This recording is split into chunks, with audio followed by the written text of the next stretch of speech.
قل إنني هداني ربي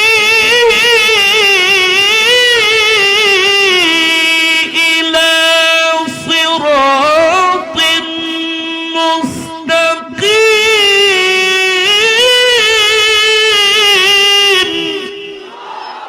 لله تكبير لله تكبير القرآن آلو لله تكبير. قل إنني هداني ربي إلى صراط مستقيم دينا قيما ملة إبراهيم حنيفا. أعوذ بالله من الشيطان الرجيم.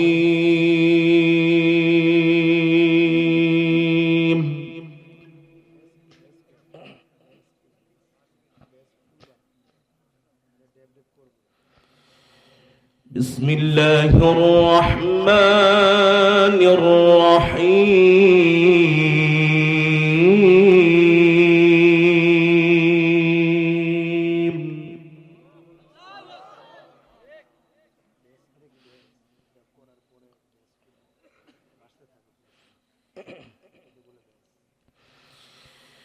من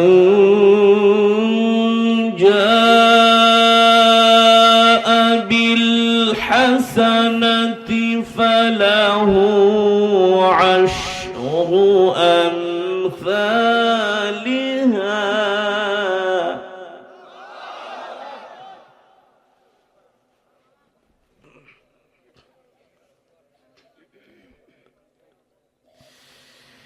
من جاء بالحسنة فله عشر أمثالها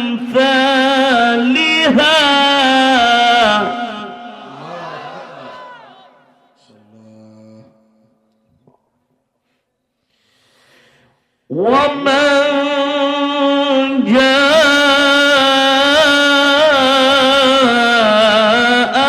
بالسيئة فلا يجزى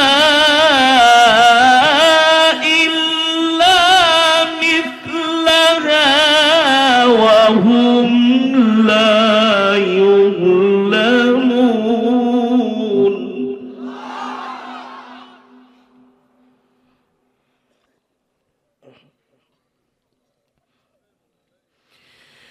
قل إنني هداني ربي إلى صراط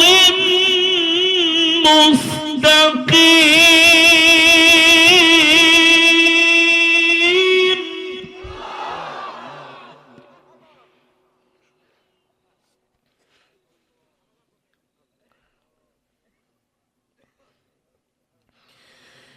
قل إنني هداني ربي إلى صراط مستقيم.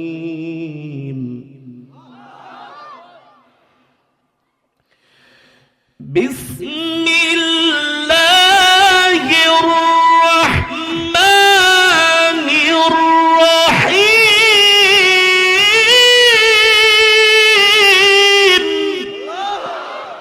لله تكبير لله تكبير القرآن آلو لله تكبير. من جاء بالحسنة فله عشر أمثالها ومن جاء بالسيئة فلا يجزى إلا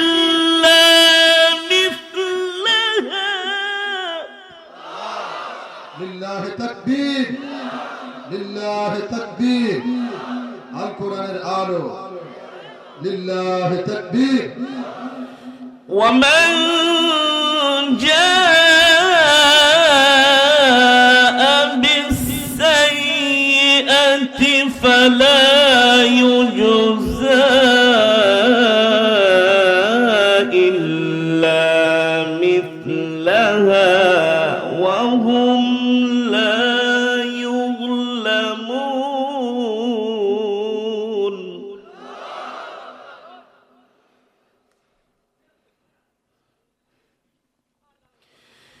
ومن جاء بالسيئة فلا يجزى إلا مثلها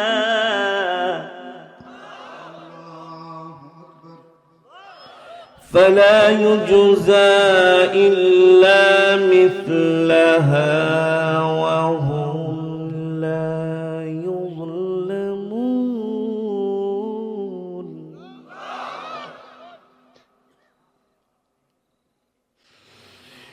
قل إنني هداني ربي إلى صراط مستقيم.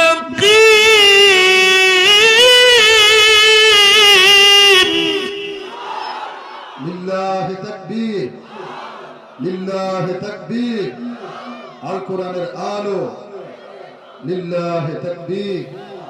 قل إنني هداني ربي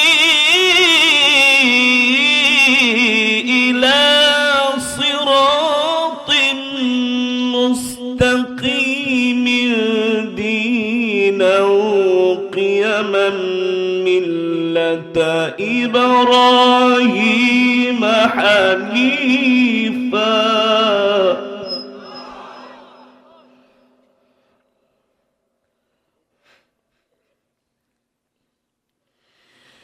قل إنني هداني ربي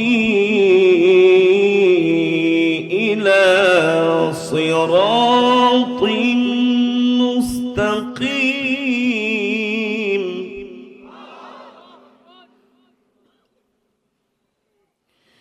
دينا قيما ملة إبراهيم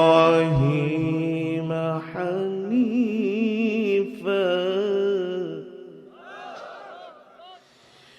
دينا قيما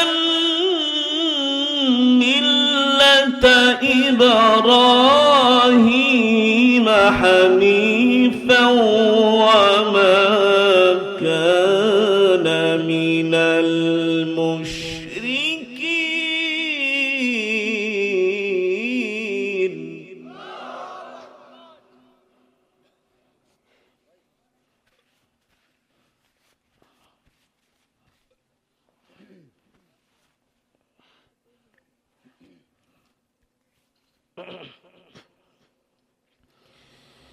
دينا قيما ملة إبراهيم حنيفا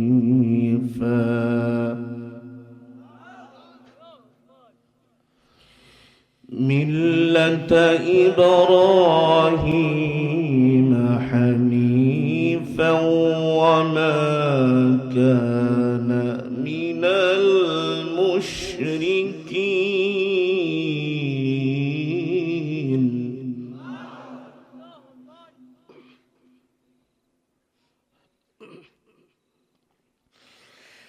قل إنني هداني ربي إلى صراط مستقيم دينا قيما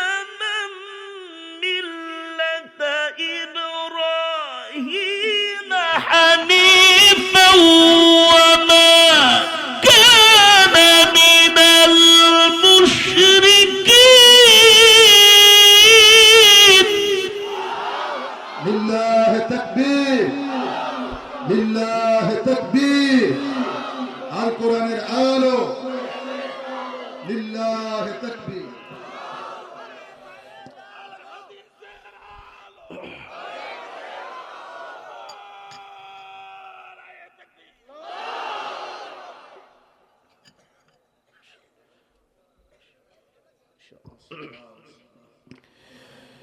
دينا قيما ملة إبراهيم حنيفا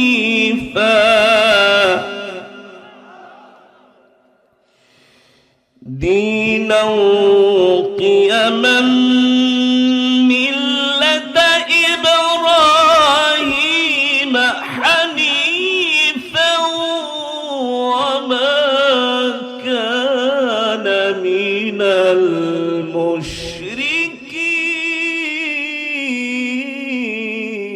المشركين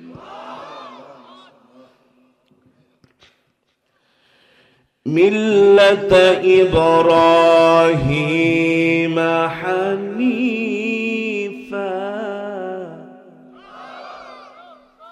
ملة إبراهيم حنيفا وما كان من المشركين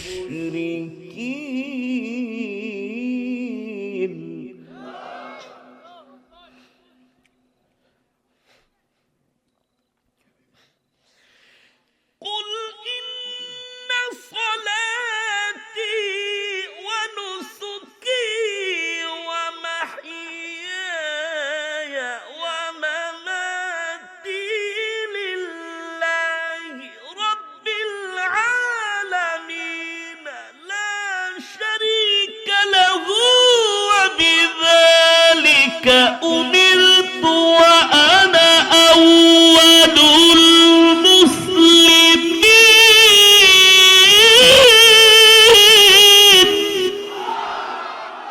لله تكبير لله تكبير القرآن الآلو لله تكبير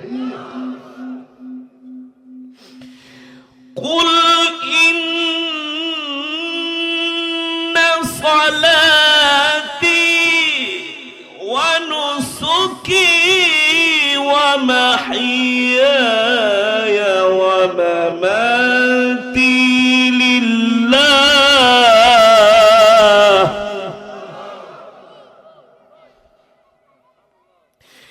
قل إن صلاتي ونسكي ومحياي ومماتي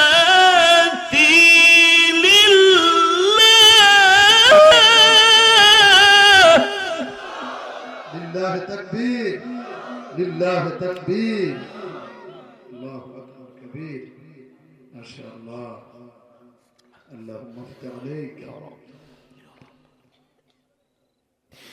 قل إن صلاتي ونسكي ومحياي ومماتي لله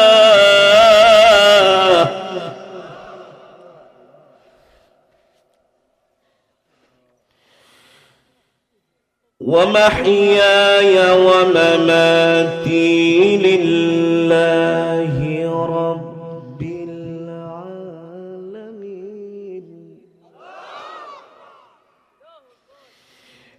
لا شريك له وبذلك أمرت وأنا أول المسلمين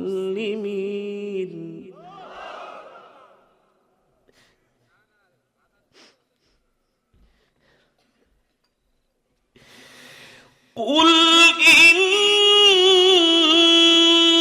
صلاتي ونسكي ومحياي ومماتي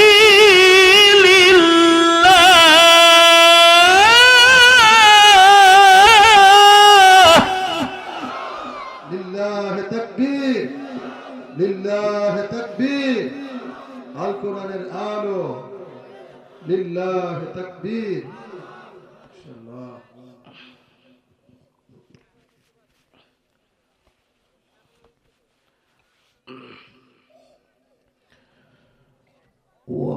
ومحياي ومماتي لله رب العالمين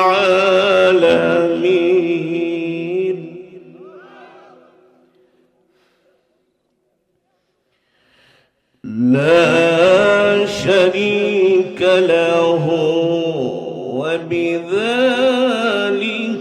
أمرت وأنا أول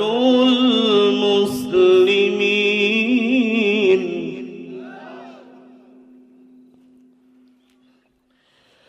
لا شريك له وبذلك أمرت لا شريك له وبذلك أمرت وأنا أول المسلمين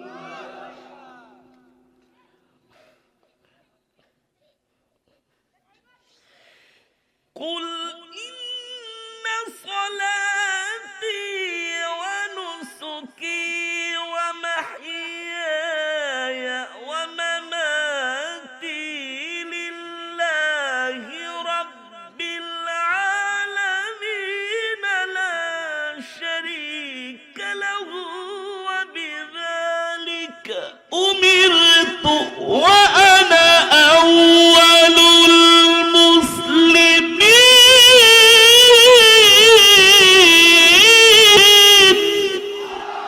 লিল্লাহ তাকবীর লিল্লাহ তাকবীর আল কোরআনের আলো লিল্লাহ তাকবীর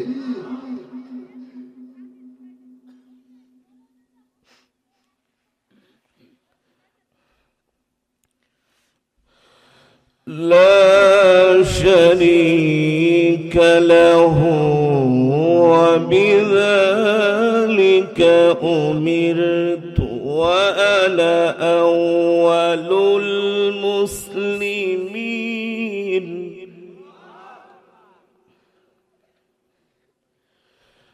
الله أكبر ولله الحمد بسم الله الرحمن الرحيم قل هو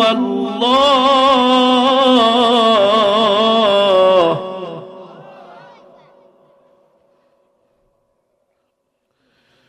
قل هو الله أحد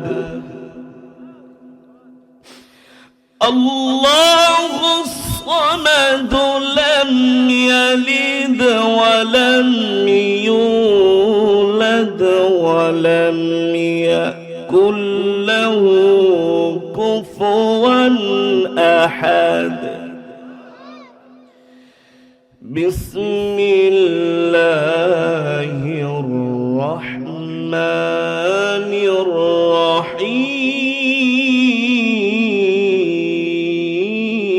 الرحيم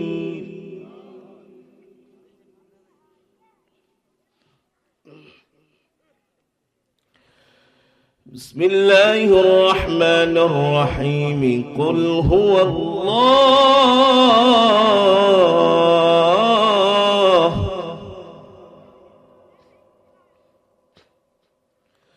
قل هو الله أحد الله الصمد لم يلد ولم يولد ولم يكن له كفوا أحد بسم الله الرحمن الرحيم قل هو الله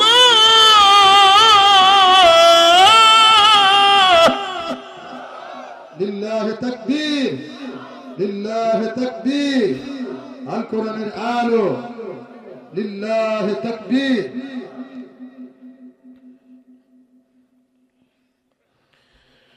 قل هو الله أحد الله الصمد لم يلد ولم يولد لم يلد ولم يولد ولم يكن له كفوا أحد صدق الله العلي العظيم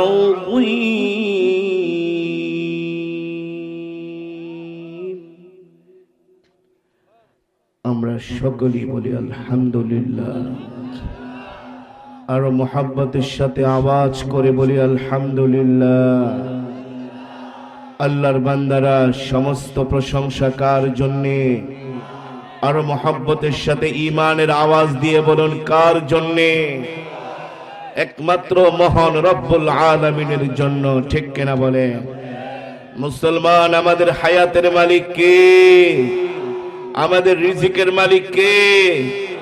মুসলমান, আমাদের অক্সিজেন দেওয়ার মালিক কে? আমরা কার গোলাম? আরো আওয়াজ করে বলতে হবে, আমরা কার গোলাম? আমরা আল্লাহর গোলাম। কথা বলে না? কিন্তু শয়তান দূর থেকে দাঁড়ায় বলে, দোস্ত হুজুরের তেলাওয়াত শুনা, সুবহানাল্লাহ আলহামদুলিল্লাহ কেন তাসবিহ গুলো, আমি অতটা রাগ করি নাই, কিন্তু এই কথা তুমি ভুলেও বইল না যে তুমি আল্লাহর গোলাম। কারণ শয়তান চায় না আমরা আল্লাহর গোলামি করি, শয়তান চায় আমরা তার গোলামি করি। শয়তান চায় আমরা সারাদিন খালি বিড়ি খাই। শয়তান চায় সারাদিন শুধু বাংলা সিনেমা দেখেন, ঠিক কিনা বলেন? শয়তান চায় ওয়াজ মাহফিলে না আইসা রাস্তায় দাঁড়ায় দাঁড়ায় শুধু সিগারেট খাইবো, চা খাইবো, বাদাম খাইবো আর গল্প করবো। আর ওয়াজের কথা বললে বলবো আরে এখানেই তো শোনা যায়, স্টেজে প্যান্ডেলে যাওয়ার কি দরকার, ঠিক কিনা বলেন? কিন্তু আপনারা যারা কোরআনের মজমায় আসছেন, শয়তানের রাস্তায় দাঁড়ায় দাঁড়ায় যে কেমনে কাঁদতেছে আপনি জানেনই না। গয়রাগরি খায় কাঁদতেছে, মাটির ভিতরে গইরাইতেছে আর কাঁদতেছে, আহ আজকে ছুটে গেলি গা, আজকে সিগারেটও খাওয়াইতে পারলাম না, বাংলা সিনেমাও দেখাইতে পারলাম না, গুনাও তোরে দিয়ে কামাইতে পারলাম না, আজকে শয়তানের ব্যবসাপাতি বন্ধ। আল্লাহ যেন শয়তানের ব্যবসা কিয়ামত পর্যন্ত বন্ধ করে দেয়, আমাদের জন্য ধোঁকা দিতে না পারে, ঠিক কিনা বলেন? আমরা জীবনে যতদিন বাঁচবো এমন কোরআনের মজমাই যে থাকতে পারি। কথা বলে না? সিনেমা দেখবেন, নাটক, টাঙ্গাইলা ভাষায় কৌতুক, হ্যাঁ? এই যে কোরআনের মজমায় আসছেন, ভালো লাগতেছে না? কোরআনের মজমা জান্নাতের বাগান, ঠিক কিনা বলেন? মাজালিসুল ইলম রাউদাতুম মিন রিয়াজিল জান্নাহ। আল্লাহু আকবার। যে মজমার মধ্যে আল্লাহর কোরআনের তেলাওয়াত হয়, রাসূলের হাদিসের বাণী হয়, ওয়ানাযালাত আলাইহিমুস সাকিনা, আল্লাহ তাআলার পক্ষ থেকে রহমত নাজিল হতে থাকে। আমরা রহমতের বাগানে বসে আছি, ঠিক কিনা বলেন? মুসলমান, ওরা যদি রাত 3টা পর্যন্ত জেগে জেগে ফুটবল খেলা দেখতে পারে, আমরা মুসলমান কি আল্লাহর কোরআনের জন্য কিছু সময় দিতে পারবো না? মুসলমান, সেই ঈমানের পাওয়ার কি আমাদের আছে? সেই ঈমানের শক্তি কার কার আছে? হাত উঠে আল্লাহকে দেখান। নারে তাকবীর, লিল্লাহি তাকবীর। আল কোরআনের আলো, আল হাদিসের আলো, আল কোরআনের আলো, আল হাদিসের আলো। ডাক দেন ইয়া আল্লাহ। হাত সোজা করেন, একটু বেগাতে একটার গায়ে কি শক্তি নেই? এই যুবক, হাত উঁচা করো, বলেন ইয়া আল্লাহ। আমাদের কবুল করে নেন, শেষ মোনাজাত দিয়া যাবার তৌফিক দেন। জোরে বলি আমিন, আমিন, আমিন। হাত নামান। এত অধৈর্য আল্লাহ, মসজিদে আর ওয়াজ মাহফিলে আইলে এত প্রেশার বাইরে যায়। আমি হাত নামাই নাই আর হ্যাঁ হাত অর্ধেক নেমে গেছে, মানে আর পারতাছে না। নেকের কাজে আমরা এত পিছায়া। আর এখন যদি যুবকগুলার কোন তোরা ফুটবল খেন দেখবেন হাফ প্যান্ট পরে কেমনে দৌড়ায়, এক একটার ঘাম বাইরে গেল। আর যদি নামাজে যা, মসজিদে নামাজে খারেলে এমনি দাঁড়ায় চিতে একাইতে এক পায়ের উপরে বর করে চুল কামড়ায়, এটা করে সেটা করে, ঠিক না বলেন? ফুরুত ফারুত 2-3টা সেজদা দিয়ে আয়া পড়ে। অথচ আমাদের উচিত আল্লাহকে সন্তুষ্ট করার জন্য বেশি বেশি ইবাদত করা, ঠিক না ভাই? তো আপনারা ওয়াদা করছেন মোনাজাত না দিয়া যাইবেন না। যে যুবক মোনাজাতের আগে উঠবো বুঝুম ওইটা নাট ঢিলা হয়ে গেছে, ওটা বাদ, ওটা দেওয়ার কোনো কাম হবো না, ঠিক না বলেন? বৃদ্ধ বাবাদের জন্য যাওয়ার অনুমতি, কিন্তু বৃদ্ধ বাবারা তোমাদের চাইতে আরো টাইট আছে। আল্লাহ তাআলা আমাদের কবুল করুন, এই মজমাকে কবুল করুন। এর সওয়াব আল্লাহ তাআলা আমাদের মা বাবার কবরে পৌঁছে দিন, সোনার মদিনায় পৌঁছে দিন, বলি আমিন। মুসলমান, আল্লাহ তাআলা জান্নাতীদেরকে আল্লাহ নিজে কোরআনুল কারীমের তেলাওয়াত করে শোনাবেন। কে কে? আল্লাহ নিজে শোনাবেন। আমি যে মসজিদে জুমা পড়াই, বাংলাদেশের একটা নামকরা মসজিদ হাজী আব্দুস সাত্তার জামি মসজিদ। যদি কোনো সময় শ্রীপুর মাওনা যান, এক ওয়াক্ত নামাজ পড়ে এসেন, জুমার নামাজ। 10 লক্ষ টাকা খরচ করে আমরা একটা কেরাত মাহফিল করাইছি ডিসেম্বরের 30 তারিখ। পৃথিবীর 10টা দেশ থেকে কারি সাহেব দাওয়াত দিছিলাম। মাগরিবের পরে তেলাওয়াত শুরু হয়েছে রাত 12টা পর্যন্ত, শুধু একই কোরআন চলতেছে, একই কোরআনের তেলাওয়াত। যখন তেলাওয়াত শেষ হয়ে যায়, মানুষগুলো যাইতেছে না, হুজুর আরেকজনের দিয়ে আরেকটু পড়ান। এই কোরআনের তেলাওয়াত যতই শুনি ততই মজা বেড়ে যায়। এটা হলো কোরআনের মুজিজা। এটা হলো কি? এই দুনিয়ার জমিনে যারা সিনেমা দেখছে, ফুটবল খেলা দেখছে রাত 3টা পর্যন্ত, জায়গা জায়গা রাত 3টা পর্যন্ত জেগে জেগে যারা ফেসবুক দেখে, ইউটিউব দেখে, হিন্দি নায়িকা গায়িকার নাচ দেখে, ড্যান্স দেখে, কৌতুক দেখে, আল্লাহ তাআলা তাদেরকে জান্নাতের মধ্যে আল্লাহর জবানে কোরআন তেলাওয়াত শোনাইব, হ্যাঁ, পিটানের চোটে লাল করে ফেলাইব, ঠিক কিনা বলেন? আপনাদের মতো যারা আল্লাহর বান্দা, যারা আল্লাহর পেয়ারা বান্দা, আপনারা কোরআনের মহব্বতে আসছেন। মাহফিলের পরে আপনাদেরকে 1 প্যাকেট বিরিয়ানিও দেওয়া হবে না, 500 টাকাও দেওয়া হবে না। আপনারা এই রাত্রবেলা দূর দূরান্ত থেকে আসছেন একমাত্র আল্লাহর কোরআনের জন্য। আপনারা হলেন আশিকে কোরআন, আশিকে কোরআন। যারা কোরআনকে ভালোবাসবে, কাল হাসরের ময়দানে কোরআন বলে আমি ওয়াদা দিলাম তোমাদেরকে পথ দেখায়া দেখায়া আমি কোরআন তোমাদেরকে জান্নাত পর্যন্ত পৌঁছে দিব।